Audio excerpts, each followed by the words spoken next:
Good morning students. आज हम लोग स्टार्ट करेंगे 10th का केमिस्ट्री। और 10th के केमिस्ट्री में तीसरा चैप्टर स्टार्ट होगा जिसका नाम है metal and non metal. Metal and non metal मतलब धातु और अधातु। इस चैप्टर का नाम है, माइक ठीक है जी? ठीक है। धातु और अधातु। धातु और अधातु। आज जो चैप्टर स्टार्ट हो रहा है उसका नाम क्या है? धातु और अधातु। ये लेक्चर 1 है आपका, धातु अधातु का लेक्चर 1। लेक्चर 1 का मतलब ये मत समझिए केमिस्ट्री का लेक्चर 1, ऐसा ऐसा ढेर लेक्चर 1 बना हुआ है, ठीक है। ये धातु और अधातु का लेक्चर 1। मेरा मुंह मत देखिएगा, मेरा मुंह आज अच्छा नहीं लग रहा होगा जी, केवल पढ़ने पर ध्यान देना है। तो सबसे पहली बात, आज एक नया चैप्टर केमिस्ट्री का हम लोग स्टार्ट कर रहे हैं। शायद आप सुन रहे होंगे, हमको सुन रहे हैं, ठीक देख रहे हैं, ठीक ठीक ठीक। तो आज स्टार्ट करेंगे धातु और अधातु मतलब मेटल और नॉन मेटल। जो बेदरा सब अंग्रेजी में समझेगा वो समझेगा मेटल्स एंड नॉन मेटल्स, कोई अंग्रेजी में नहीं समझता सब हिंदी में समझो, धातु और अधातु जी।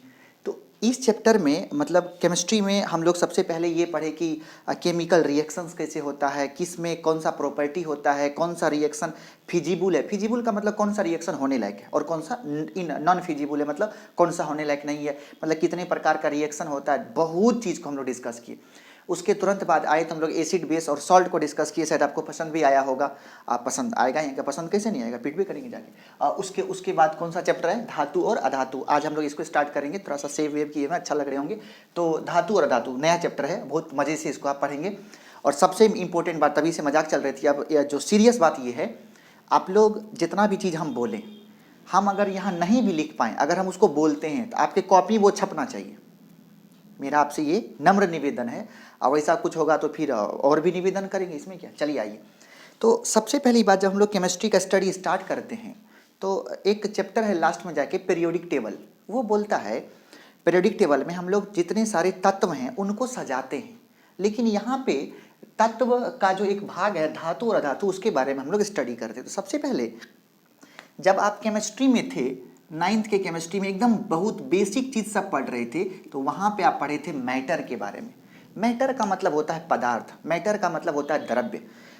तो मैटर का मतलब होता है कि आपके आसपास जो भी चीज़ें दिखती हैं, चींटी से लेकर के हाथी तक, हाथी से लेकर के बड़े बड़े बिल्डिंग तक, आपके अगल बगल फ़ोन, आपका हेडफोन, आपका बल्ब, टेबल, डेस्क, जो भी आपके पास है, जिस भी चीज़ को आप फील करते हैं, छू पाते हैं, देख पाते हैं, अनुभव कर पाते हैं, वो सभी चीज़ें क्या है? द्रव्य हैं, मतलब वो मैटर है, ठीक है, वो पदार्थ है। पदार्थ को हम लोग कुछ भाग में डिवाइड किए थे। जैसे ये सब 9th की कहानी है, बचपन की कहानी है। तो हम जरा सा आपका बचपन याद दिलाते हैं, आपका जो अतीत है, आपका जो सुंदर सा अतीत है, उस सुंदर से अतीत को आपको याद दिलाते हैं कि आप कितने इंटेलिजेंट हुआ करते थे, और आज तो हैं ही इंटेलिजेंट। तो ये होता है सबसे पहले तत्व। अगर इसको हिंदी में बोलते हैं एलिमेंट। तत्व को हिंदी में क्या बोलेंगे? एलिमेंट। ये मत समझना हम भूल से बोलते हैं कि हिंदी में एलिमेंट बोलते हैं, हिंदी में ही बोलते हैं। चलिए, उसके बाद कौन होता है? यौगिक। यौगिक को आप क्या बोलते हैं? कंपाउंड। यौगिक को बोलते हैं क्या? कंपाउंड। और तीसरा क्या होता है बोल तो? तीसरा होता है मिश्रण। मिश्रण मतलब मिक्सचर जी। 3 आप जानते हैं, खूब जानते हैं, आप खूब जानते, खूब जानते। इसके बारे में भी आप जानते हैं कि तत्व किसे कहते हैं, यौगिक किसे कहते हैं। आपने बोला था कि तत्व वैसा पदार्थ होता है जो एक प्रकार के परमाणु से बना होता है। इसको हम किसी लेक्चर में शायद डिस्कस भी किए हैं। जो पदार्थ एक ही प्रकार के परमाणु से बना हो, जैसे कि लोहा। लोहा में क्या है? लोहा में कहीं और कोई पदार्थ है क्या? नहीं, उसमें एल्यूमिनियम नहीं मिला हुआ। जैसे एल्यूमिनियम का रॉड है, तो उस रॉड में जहाँ कहीं भी आप देखेंगे आपको केवल एल्यूमिनियम का ही एटम दिखेगा। अगर आपके पास आयरन का रॉड है तो उसमें जहाँ कहीं भी देखेंगे उसमें आयरन का ही रॉड मिले। मतलब कि दुनिया का वैसा पदार्थ जो केवल एक प्रकार के परमाणु से बना है, उसको क्या बोलते हैं? तत्व। दुनिया का वैसा पदार्थ जो एक से अधिक परमाणु के मिलने से बना है, उसको बोलते हैं यौगिक। यौगिक में और मिश्रण में केवल एक ही अंतर है, ये आपके हाथ में होता है, ये आपके मन मुताबिक होता है। मतलब क्या? यौगिक अगर आप बनाते हैं तो 2 या 2 से अधिक परमाणु को एक फिक्स अनुपात में आप मिलाएंगे। जैसे आपने बनाया मान लो HCl, तो क्या क्या मिलाया? इसमें हाइड्रोजन का एक परमाणु और क्लोरीन का एक परमाणु मिला दिया। क्या आप कभी ऐसा देखें, मान लीजिए आपका मन बमक गया और आपका मन कहता है कि दोस्त 2 क्लोरीन डाल, 2 क्लोरीन डाल, तो आपका मन बमका और आपने क्या किया? ऐसा कर दिया। कभी ऐसा देखें? नहीं। ऐसा अगर आप बोलोगे सर ऐसा हम लोग मान लीजिए कि आज देख लेते हैं, इसको सिर्फ आप कॉपी पे लिख सकते हो, प्रैक्टिकली बना नहीं सकते। और केमिस्ट्री जो है वो प्रैक्टिकल चीज़ है, जो रिएक्शन हो सकता है वही आप लिख सकते हैं, अपने मन से नहीं लिख सकते। मतलब क्या, हाइड्रोक्लोरिक अम्ल मतलब HCl तभी बनेगा जब एक हाइड्रोजन का परमाणु और एक क्लोरीन का परमाणु मिल जाएगा, ठीक है। और तत्व कैसे बनेगा, जब एक ही प्रकार के परमाणु आपस में मिलेंगे। जैसे जैसे मान लीजिए H2, देखिए हाइड्रोजन गैस बना, इसमें कितने परमाणु है, हाइड्रोजन के 2 परमाणु। तो ये जो तत्व है, ऐसे पदार्थ को तत्व बोलेंगे, क्योंकि इस पदार्थ में सभी परमाणु आपस में समान है। ओके, जैसे H2O, देखिए तो आप H2O में क्या एक ही प्रकार का परमाणु है, नहीं है, 2 गो हाइड्रोजन का परमाणु है और 1 ऑक्सीजन का परमाणु है। अर्थात तत्व, ये जो H2O है वो तत्व नहीं है, वो क्या है, ये यौगिक हो गया। मतलब जिसमें 2 या 2 से अधिक तत्व या अधिक पदार्थ किसी खास अनुपात में मिल जाए तो उसको आप क्या बोलेंगे, यौगिक। तो ये यौगिक है, ये तत्व नहीं है। लेकिन जैसे H2 हो गया, Cl2 हो गया, O2 हो गया, O3 हो गया, ये सभी जो पदार्थ हम लोग बना रहे हैं, जैसे सोडियम हो गया, जैसे मैग्नीशियम हो गया, एल्यूमिनियम हो गया, आयरन हो गया, ये सभी क्या है, ये सभी आपका तत्व है। क्योंकि ये जितने सारे हैं सभी के सभी एक ही प्रकार के परमाणु के मिलने से बना हुआ है। ओके, अब तो आप तत्व को समझे, यौगिक को समझे, मिश्रण को आप पहले से जानते हैं। मतलब क्या, 2-3 पदार्थ को आपस में मतलब रेंडमली मिला दिए, ये नहीं देखना है कि कौन कितनी मात्रा में है। ओके, जैसे कि आपने चाय बनाया, मन किया 2 चुटकी चीनी आपने बढ़ा के दे दिया, तो ये आपके मन पे डिपेंड करता है, तो वो यौगिक नहीं है, वो मिश्रण है। ओके, जैसे आपने क्या किया, पानी में चीनी घोला, किसी गिलास में अधिक चीनी डाल दिया, किसी में कम, तो ये जो एक मिश्रण बनता है। जैसे कि एयर में मान लीजिए कि आप गाड़ी ड्राइव करते हो रोड पे, तो वो जो धूल उड़ता है वो कहाँ चला गया, एयर में। तो आप गौर करेंगे, जहाँ जहाँ अगल बगल रोड पे मिट्टी जमा होगा वहाँ का एयर में सांस लेना थोड़ा टफ होता है, क्योंकि वहाँ के एयर में जो बालू के कण होते हैं, मिट्टी का कण होता है, उसकी मात्रा अधिक होती है। लेकिन जहाँ पे रोड पे बालू वालू ना हो, अच्छा साफ सुथरा है, वहाँ का एयर शुद्ध होता है। तो ये क्या है, प्रकृति में तो एयर हर जगह है, लेकिन कहीं पे एयर में गैस की मात्रा, धूलकण की मात्रा अधिक है, कहीं पे कम है, कहीं पे और थोड़ा मीडियम है। तो इस प्रकार से ये क्या है, मिश्रण है, कहीं पे बालू की मात्रा कम, कहीं पे अधिक, कहीं पे मीडियम। तो ये इस प्रकार से, तो प्रकृति क्या हो गया, प्रकृति मिश्रण है, वो यौगिक नहीं है, वो मिश्रण है। क्योंकि प्रकृति में मान लीजिए कहीं पे आपने एक फैक्ट्री लगा दिया, तो वहाँ पे CO2 बहुत निकल रहा है, कार्बन मोनोऑक्साइड, डाइऑक्साइड बहुत, सल्फर डाइऑक्साइड बहुत निकल रहा है, तो वहाँ का एयर अधिक प्रदूषित होगा। हमारे गाँव में, आपके भी गांव में, अगर आप गांव में जाते हैं तो वहाँ का एयर क्या है, शुद्ध है एकदम से, तो मजा आ रहा है आपको। तो वही चीज़ है, आपने समझा तत्व को, यौगिक को और मिश्रण को। ये जो तत्व है ये 2 प्रकार का होता है। तत्व कितने प्रकार का, 2 प्रकार का। ये जो तत्व है यही कितने प्रकार का, 2 प्रकार का। एक भाग को बोलते हैं धातु और दूसरे भाग को बोलते हैं अधातु। यही जो तत्व है ये कितने प्रकार का, 2 प्रकार। कौन कौन, एक हो गया धातु और एक हो गया अधातु। इसी धातु को आप बोलते हैं मेटल। क्या बोला आपने, मेटल्स। और दूसरे को क्या बोलते हैं, आपने बोला नॉन मेटल्स। तो एक हो गया मेटल और एक हो गया नॉन मेटल्स, एक हो गया धातु और एक हो गया अधातु।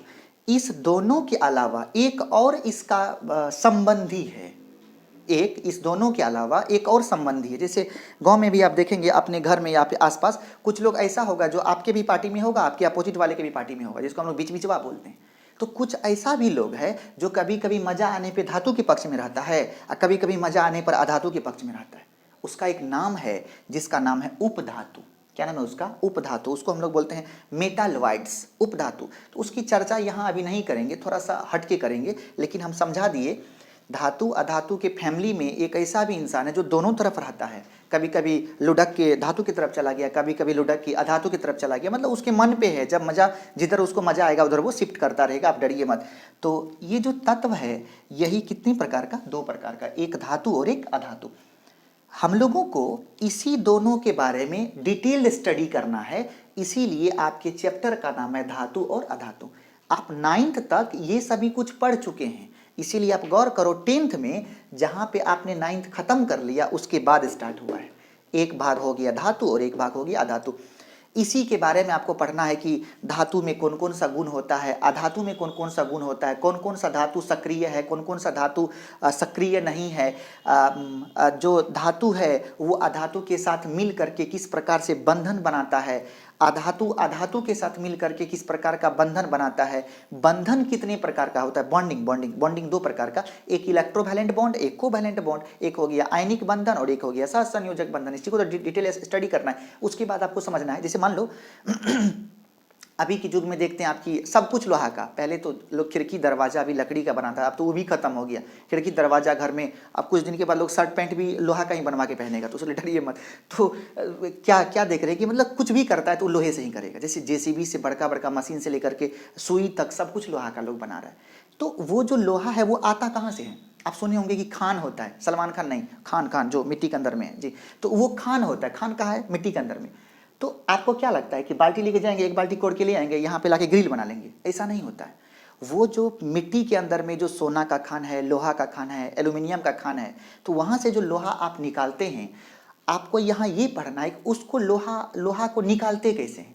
मान लीजिए कल कोई आप आके हल्ला करेगा कि आपके घर के नीचे जो है पेट्रोल गड़ा हुआ है, संजोग आप भी मौज में आ गए, थोड़ा सा बमा गए, खुश हो गए, आप 5-6 को लेबर लाए, अपना घर तोड़वा दिए, पता चला 1 गैलन तेल था, घर तोड़वाने में खर्चा हो गया 50,000, तेल निकला 1 गैलन, समझिए कितना गुस्सा आएगा आपको। तो आपको ये भी समझना है कि कहाँ पे लोहा मिलने के लिए हम लोग वहाँ पे मिट्टी को कुड़वाएं, कहाँ पे लोहा अधिक मात्रा में प्रचुर मात्रा में उपलब्ध है, उसी को हम लोग अयस्क कहते हैं। अयस्क को कैसे निकालेंगे, उसको कैसे शुद्ध करेंगे, फिर तब उसका यूज कैसे करेंगे, या आज का जो ये चैप्टर है ये बहुत ही इंटरेस्टेड, बहुत ही हल्का, बहुत ही मज़ेदार और उससे भी ज़्यादा ये इम्पोर्टेंट बहुत अधिक है। इसीलिए आप सबसे मेरा निवेदन है कि आप सब लोग आगे क्या बोलेंगे, इंजॉय करोगे मान लो, ठीक है। और आनंद सर के यूट्यूब चैनल को बहुत ज़्यादा लाइक और सब्सक्राइब करेंगे, नहीं करिएगा तो फिर समझिएगा ना, ठीक। कंप्लीट। तो हम लोग किसको पढ़ेंगे, धातु और अधातु को। चलिए बढ़ते हैं हम लोग।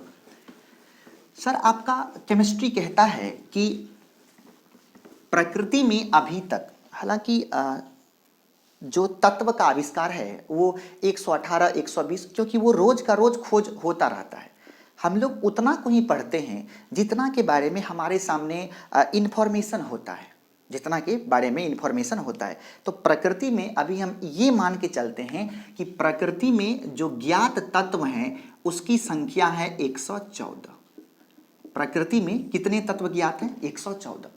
आप जैसे बोलते हो hydrogen, carbon, silicon, germanium, arsenic, sodium, magnesium, calcium, ऐसा जो तत्व है वो कितने होंगे, 114। लेकिन कुछ ऐसे भी बुक्स हैं जो 118 लिखता है, इंटरनेट पे आप सर्च करोगे तो 120 दिखाता है। तो लेकिन हम एक जनरल स्टडी करके लेके चल रहे हैं आपके सामने, अगर किसी को कहीं 118 मिल जाए तो आप गुस्सा नहीं हो जाएंगे, आप हमसे झगड़ा नहीं कर लेंगे, आपसे उम्मीद करते हैं हम। तो ये क्या है कि 114 तत्व ज्ञात है। इस 114 तत्व में से, इस 114 तत्व में से कितने तत्व हो गए, 114। इस 114 एकदम अच्छे से देखना है आपको, 114 तत्व में से 92 धातु है, 92 क्या है, धातु है, ओके। और कितना बच गया, 114 में से 92 घटाने होता है, घटाइए, शायद हमको जैसा लग रहा है आपको 22 बचेगा, देखिए ना, जोड़िए, 2 2 4 9 2 11, हाँ पुड़ गया, सही है। तो 92 को धातु और 22 को अधातु। प्रकृति में कितने तत्व ज्ञात हैं अभी आनंद सर के हिसाब से, 114, उसमें से 92 धातु हैं और 22 क्या है, अधातु है। कंप्लीट। आप देखेंगे ये जो 92 धातु है, इस 92 धातु में से एक धातु, केवल एक, जो द्रव के रूप में है, बाकी कितना बच गया, 91। वो 91 का 91 जो है वो ठोस के रूप में है। बताइए, 92 को धातु है, उसमें से एक धातु ऐसा है जो द्रव के रूप में है, और 91 को धातु क्या है, ठोस के रूप में है। कौन धातु द्रव के रूप में है, उसका नाम है मरकरी।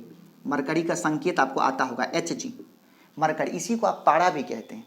तो ये मरकरी द्रव के रूप में, बाकी जो बच गया जैसे सोडियम हो गया, जैसे आपका मैग्नीशियम हो गया, एल्यूमिनियम हो गया, जिंक हो गया, ये सभी जितने पदार्थ बाकी बच गए, उतना का नाम आप क्या करेंगे, याद रखें, 91 धातु का, बेकार है। ये जान लेते हैं कौन द्रव होता है एगो। तो ये जो मरकरी है ये क्या है, ये द्रव है, और 91 गो ठोस है। तो 91 ठोस हो गया और केवल एक क्या नाम है, मरकरी, वो द्रव के रूप में। आप गौर करो, पता चलेगा कि धातु जो है वो या तो ठोस अवस्था में है या तो द्रव अवस्था में है, लेकिन आप गौर करो 99% धातु जो है वो किस ठोस अवस्था में है, और केवल 1% धातु है जो द्रव अवस्था में। ओके, अब कहाँ चलेंगे, 22 गो अधातु। ये जो 22 अधातु है ये तीनों अवस्था में पाया जाता है। ये जो 22 अधातु है ये तीनों अवस्था में पाया जाता है। कौन कौन, अब देखेंगे। सबसे पहली बात कि एक ऐसा अधातु है जो द्रव के रूप में है। एक ऐसा अधातु है जो किस रूप में, द्रव के रूप में है। इसका नाम है ब्रोमीन। क्या नाम है इसका, ब्रोमीन। बताइए ब्रोमीन कौन सा ऐसा धातु है जो द्रव के रूप में होता है, ब्रोमीन। और कौन सा ऐसा धातु है जो द्रव के रूप में होता है, मरकरी। ओके, चलिए अब 11 ऐसे अधातु हैं जो गैस के रूप में होता है। बोले कितने अधातु गैस के रूप में, 11। 11 गैस के रूप में। कौन कौन होगा अभी देखेंगे। एक जो है वो द्रव के रूप में, बाकी क्या है वो बचा 11, एक 12, 22 में से 12 चला गया, शायद 10 बचेगा। तो 10 जो है वो किस रूप में हो गया, ठोस के रूप में। देखेंगे आप, ये अधातु कितने हुए, 22। 22 में से 10 ठोस के रूप में, एक द्रव के रूप में कौन, ब्रोमीन, और 11 गैस के रूप में। जरा देखिए गैस के रूप में कौन कौन है। आपको याद होगा निष्क्रिय gas, helium, neon, argon, krypton, xenon, radon. कौन कौन हो गया, हीलियम, आप थोड़ा याद रखेंगे, हीलियम, नियॉन, आर्गन, क्रिप्टॉन, और कौन हो गया, जेनॉन। अगला कौन हो गया, रेडॉन। गौर कीजिए क्या होगा, 1 2 3 4 5 6, 6 हो गया, बचा क्या, 5 और बचा। देखिए उसके बाद हाइड्रोजन, हाइड्रोजन, हाइड्रोजन के बाद नाइट्रोजन, नाइट्रोजन क्या है, हाइड्रोजन, नाइट्रोजन। उसके बाद ऑक्सीजन, ऑक्सीजन। ऊपर आ जाइए, क्या हो गया, 1 2 3 4 5 6 7 8 9, ठीक है। उसके बाद क्लोरीन, कौन हो गया, क्लोरीन। उसके बाद ओजोन। ये सभी जो है किस रूप में हो गया, गैस के रूप में, ठीक है। तो ये जो ओजोन है इसका फॉर्मूला होता है O3, ऑक्सीजन का फॉर्मूला होता है O2, ठीक है। और एक होता है आपका सल्फर। ये जो ओजोन है ये रियल में किसका रूप है, ऑक्सीजन का। तो एक हो गया आपका सल्फर, ठीक है। तो ये सभी जो गैस हो गए, यहाँ पे आप गिनेंगे तो 12 पुट जाएगा। लेकिन हम जो ओजोन लिखे हैं, ओजोन किसका पार्ट है, ऑक्सीजन का। क्योंकि जब ऑक्सीजन में एक निसेंट ऑक्सीजन जुटता है, आगे हम लोग बात करेंगे, तो वो क्या बनेगा, ऑक्सीजन। तो ये जो 11 हो गए, ये 11 किस रूप में हो गया, गैस के रूप में। अब जो 10 बच गया, जैसे कार्बन हो गया, सिलिकॉन हो गया, फास्फोरस हो गया, सल्फर, ये सल्फर तो इसमें हो गया, ये सभी जितने बच गए बाकी, जैसे इसमें जैसे कार्बन हो गया, सिलिकॉन हो गया, जर्मेनियम हो गया, ये बाकी जितना भी बच गया, ये सभी किस रूप में होगा, ठोस के रूप में। इसका मतलब प्रकृति में 114 तत्व है, जिसमें से 92 धातु है और 22 अधातु है। इस 92 धातु में से 91 ठोस है और 1 द्रव है। और ये जो 22 अधातु है इसमें से 10 गो ठोस है, 1 द्रव है और 11 गैस है। इसका स्टडी कर लीजिए, आप देखेंगे। अभी हम बात कर रहे थे कि इस 22 अधातु में, इस 22 अधातु में, इसमें 91 में नहीं, 92 में नहीं, इस 22 अधातु में, यहाँ पे एक लाइन जरा समझ लीजिए। धातु ठोस और द्रव के रूप में होता है, लेकिन जो अधातु है वो ठोस, द्रव और गैस तीनों रूप में होता है। ओके, आप देखेंगे इस 22 अधातु में से 8 ऐसे तत्व हैं। ये कितने हो गए, 22 अधातु।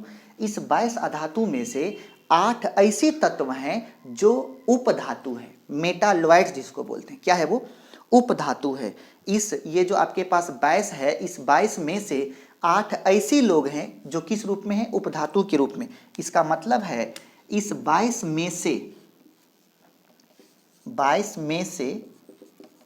में से 8 तत्व क्या हैं, उपधातु है। उपधातु को क्या बोले, मेटालॉइड्स, मेटालॉइड्स, ठीक है। ये क्या है, मेटालॉइड्स मतलब उपधातु है। उपधातु का मतलब मेटालॉइड्स है।